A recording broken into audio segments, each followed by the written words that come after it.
Hey, what's up, guys? It's Chris here from Chris's Sci-Fi Reactions. Today we're here with another Stargate SG-1 episode. This is called The Nox. It is Season 1, Episode 7. It's been almost 2 weeks, I think, since last one. That was due to my uni work again. There's 2 or 3 more weeks of uni, I believe. It's either 2 or 3.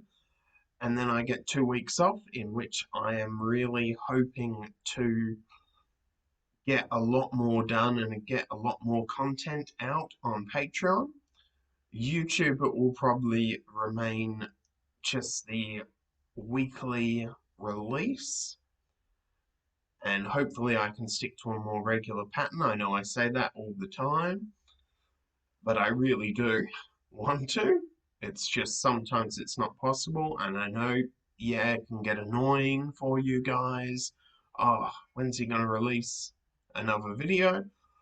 Hopefully we can get into a more regular pattern again, like a broken record. The full uncut, unedited reactions are available on Patreon. There's also some free content over there. Usually the first episode of different series is free. It's also available on Spotify and a number of other platforms. Links in the description below. And let's just get straight into it.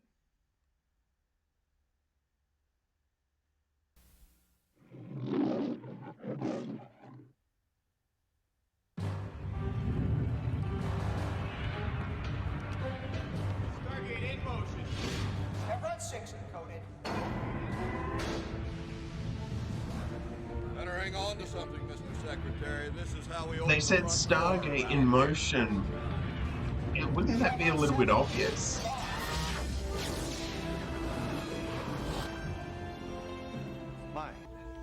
There is a creature that lives on an unpopulated world.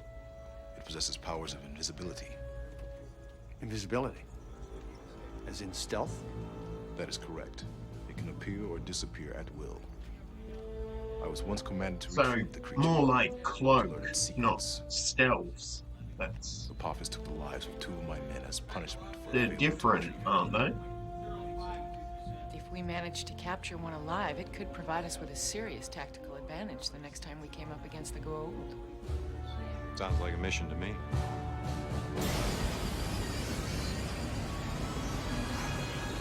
I really like the design of the wormhole, especially for a 90s show.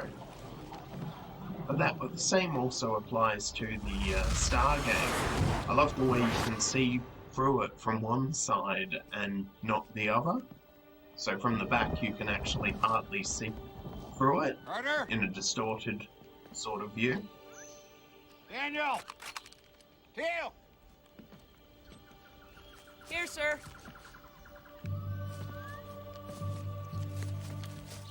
What do we got? I thought I saw something just as we came through, sir. Teal, did we score already? I saw movement as well. This way.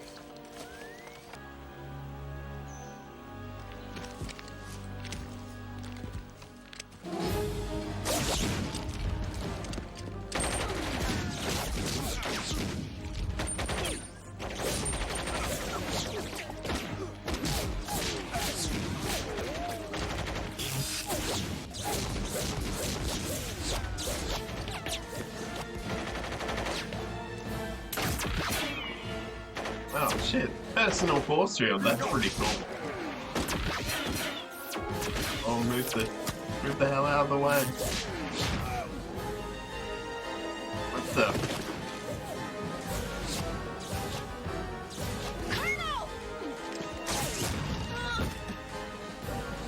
Is this like a dream or a glimpse of the future? Or a possible future? What the hell's going on? Tilk. Jaffa Sholva.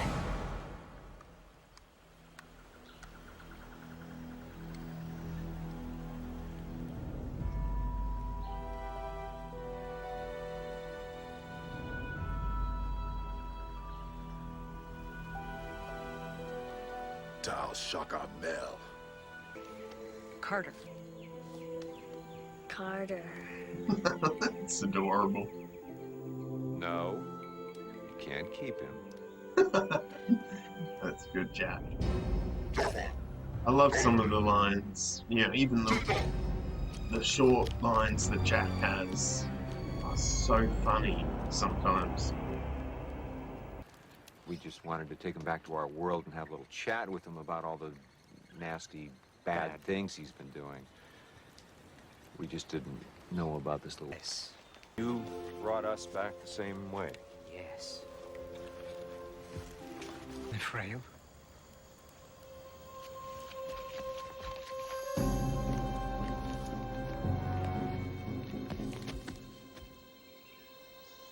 Nefrayu.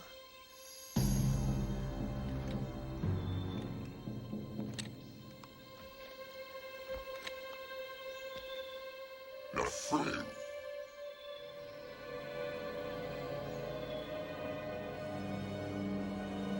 Oh, shit. What a Told him to go bastard. home. I told you the same. The very young do not always do what they are told.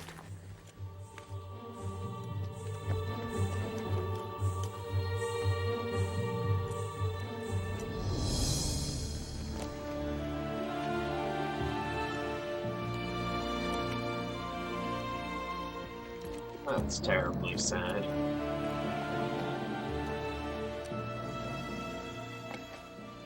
Feel like a trap to you, Captain? Yes, sir.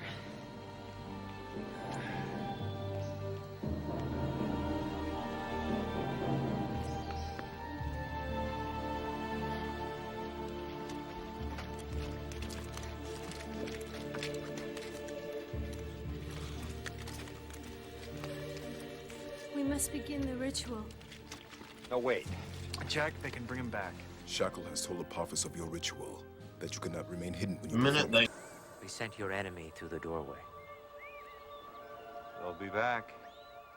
When you are gone, we will bury it. They'll come in ships Makes next time. sense. They'll bring an army. See.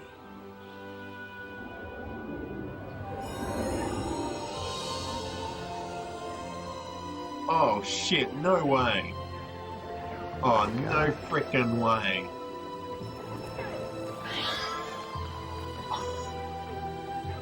So they are so much more advanced. Fear not. I didn't see that coming at all. Just looks so helpless. I love the way they did that. Maybe one day you will learn that your way is not the only way.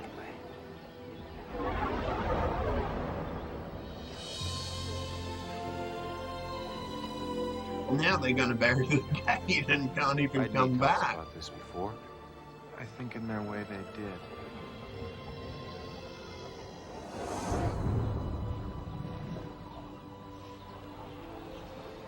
It appears they possess a form of technology far greater than that of the Goa'uld. They looked so helpless. And now they're going to bury the Stargate and we can never come back. We should have listened. You should have listened.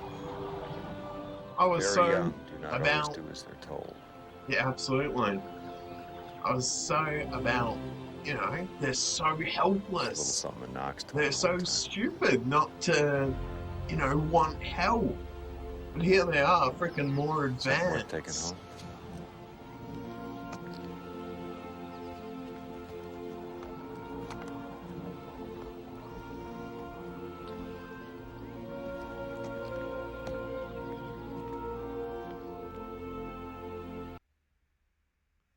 Okay, so that was Stargate SG-1 Episode 7, The Nox. A really good episode, probably my favorite of the 7 episodes so far. Yeah, definitely my favorite. Love the twist at the end that they're much more advanced than the Goa'uld. Didn't see that coming. I was so about protecting them and, you know, them being stupid for not accepting help. And here it is, they're much more advanced. Yeah. I should have paid more attention, really. I should have paid more attention to the very young don't always do as they're told. Yeah, really good. Um, if I hope it hasn't, but if it's picked any me sniffing up at all, it's because the weather. We've got a 30-degree day here at the moment, and hay fever can be a bit bad here in Adelaide. It's 30 degrees, that's about 80 degrees Fahrenheit. A lovely day, but unfortunately, it can be a bit annoying for those who, like Daniel Jackson, suffer from hay fever. Um, Trying to think of anything else to say. Oh, yeah, I think Apophis was made a lot scarier in this, in the way I've said this on Buffy, I think. When a kid is hurt or killed by a villain, I think it makes the villain a lot more scarier. It makes them, you look at them and say, oh wow, these guys have no qualm at all about killing or hurting a child. Um, yeah, so let's just break it down. We start off here with a secretary. I don't know if it was the Secretary of Defense or whoever it was, but it was the secretary. Hmm. Then the secretary's sort of saying, no, we're not happy with the technology being procured. Tilk says, oh, there's a creature of invisibility on a planet. Sam mentions that if we can capture it, it would give us a serious advantage over the Gould. Then we come to the planet, we go back to check out the Stargate. The Stargate has completely disappeared. Just another note, if you're watching this on Patreon, please let me know if you're okay with me skipping the intro. If you rather me watch the intro, I don't mind. So here we get Daniel sort of really concerned, and then we get them looking for the invisibility creature. They find Apophis and a few of his personal guards. They then mount an attack against them. We see Apophis has a force field here. He then kills all the team but Tilk, and Tilk basically says, yep, I'm ready to die. You've killed everyone I care about. We then get them here waking up and they're completely healed. They're not sure. Then we meet these new people. I thought they were originally from Earth, just descendants, but obviously later on we find out that they are aliens. They're humanoid, but they're not human.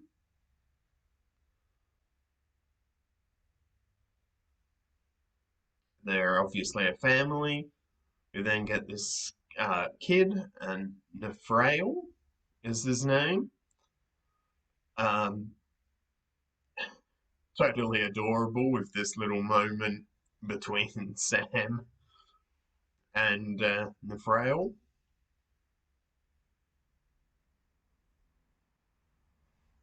They then learn the speech. Doesn't take them much time at all.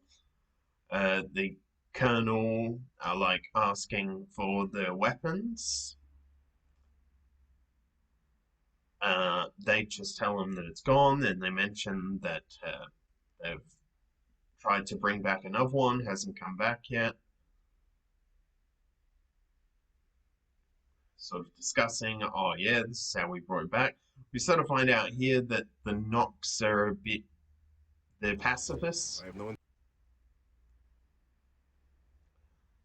And we get the Gould sort of asking, Apophis saying, oh, where are they? And that sort of thing. But if he's a god, he's playing a god, technically he should know all of this. His own logic is letting his guard down in the presence of his guard, showing his true identity of not being a god. Here we learn that Shackle and Tilk sort of had a bit of a history, that Tilk was Shackle's trainer. Here we have arrows, sort of developing arrow weapons. The kid, saying, oh, if you blunted this, you could shoot fruit down from the tallest trees. He then finds the Fenrir, shoots it. Here we have a little scene between Daniel. He says that he's 435 years old, I think. Whether that's based on his planet's rotational period or if it's based on the information that Daniel gave him about Earth and its rotational period, not sure. Here we find out that it's the Nox that can come invisible, which is a pretty cool form of evolution, because there's no sign that it was technological. The sort of approach that I've got from the episode is that it's biological, and via evolution they can come invisible.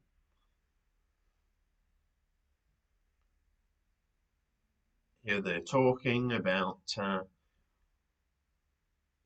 the Nox are the ones that can come invisible. Here we have Apophis telling him to find Tilk so he can pay for his betrayal. Shackle then stabs Tilk, but he ends up fine. We see here that they're bringing the Nox woman back, which I'm assuming is not technological either. By the look of it, it is biological. Again, a form of their evolution, able to bring back the dead. That is so cool.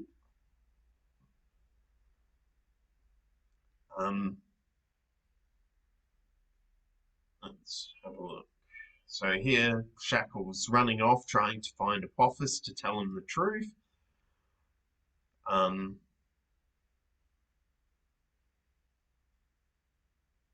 Here he's got talking to his guard about the process that they can't remain invisible.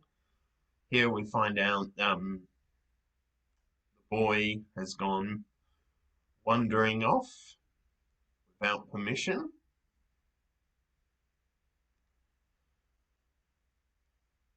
Here we have Nefrail coming up to the Gould, Apophis, and Apophis then kills Nefrail, which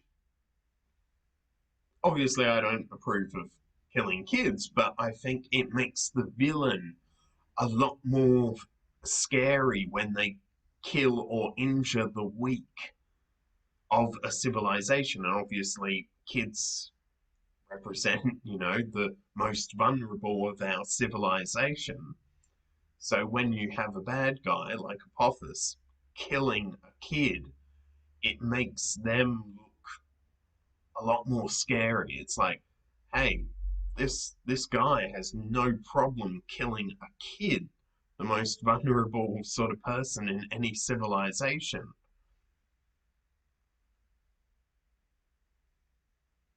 Whether that be human, animal, or anything else, the kid's literally the most vulnerable, and this guy has, well, this parasite inside a guy has absolutely no problems with killing him to use him to set up a trap.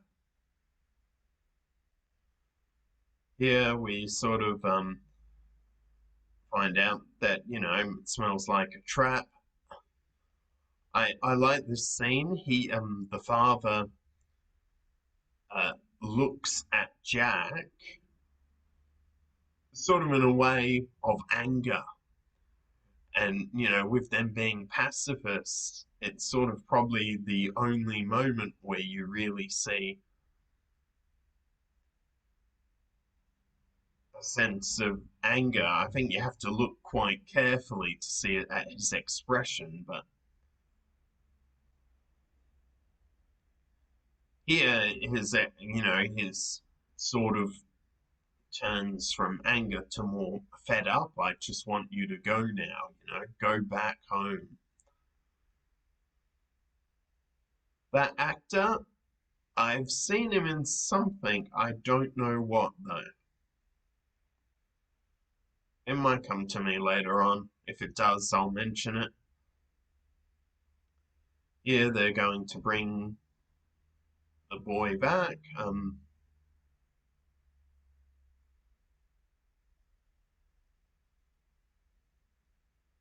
Yeah, Jack's talking about, you know, them having weapons and that Apophyse's weapons, so the staff weapons, aren't as effective close up, and that an arrow will go straight through the force field because the shields work on the principle of how much kinetic energy is being focused at it. If the kinetic energy isn't significant, it will go straight through the shield.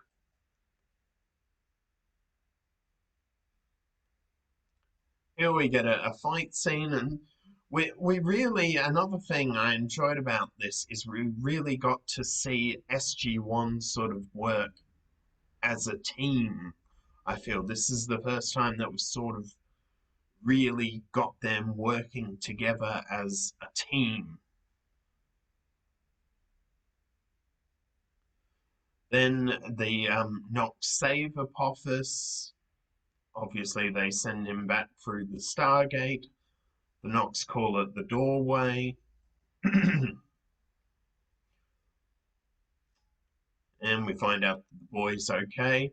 And then we have this scene where they show that they're much more advanced than the Gould. And, you know, myself included, was so focused on them being so helpless and, you know, couldn't possibly defend themselves and being quite frustrated that they were turning down help. But it turns out they're a lot more advanced. And it was us, you know, humans, that we're so stuck in our ways and seeing our way as the best way, and that we're, you know, our ways are the only way, that, you know, that the way we live and, you know, the way we think, we're so stuck in that mentality of thinking that we're stronger, we know how to protect people, you know, we're the best at what we do. You're a primitive civilization, so there's no way your ways are better than ours. And because we had that closed mindedness, we can never come back to this planet. That's why I'm guessing the Nox are a one off. They may come back, I don't know. I hope they do. But yeah, that's the breakdown. Okay, so that was Stargate Season 1, Episode 7, The Nox. Yeah, as I said in the breakdown, a really solid episode, my favorite episode of the season so far. I think I even enjoyed it more than the pilot episode. And I really do think it showcased how cold-hearted the Gould are, as we also got to see SG-1 as a team really fighting it through against the Gould and a really advanced civilization. that I didn't realize was advanced right till the end, which is good on you for the showrunners and the writers doing that. So the full uncut, unedited reaction is available on Patreon, listed in the description below. This is also on Spotify and a number of other podcast programs like Google Podcasts and all of those, again listed in the description below. If you enjoyed this video, don't forget to give it a like, comment, and subscribe, and I will see you next time. Bye.